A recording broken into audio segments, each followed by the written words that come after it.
वळूयात पुढच्या आणि महत्त्वाच्या बातमीकडे। कॅनडामधील कपिल शर्माच्या कॅफेवर गोळीबार प्रकरणी जो काही गोळीबार झाला होता त्या शूटरला दिल्लीतनं अटक करण्यात आलंय। शूटर बंधू मानसिंह सखोनाला अटक करण्यात आलेली आहे। मानसिंह सेखोना हा गँगस्टर गोल्डी बारशी संबंधित असल्याची माहिती समोर येते। दिल्ली पोलिसांच्या गुन्हे शाखेनं कॅनडामधील कपिल शर्माच्या कॅप्स कॅफेमध्ये झालेल्या गोळीबारामध्ये सहभागी असलेल्या शूटर बंधू मानसिंह सेलोखना अटक करण्यात आली आहे। हा बंधू मानसिंह सेखोन हा गँगस्टर गोल्डी बारशी संबंधित आहे। गोळीबारानंतर तो भारतात परतला।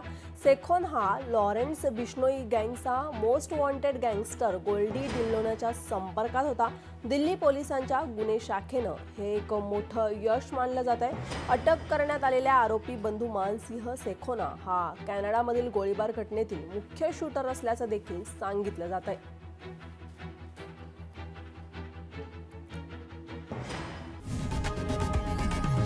लोकशाही मराठी ऐका, पहा, जागरूक रहा।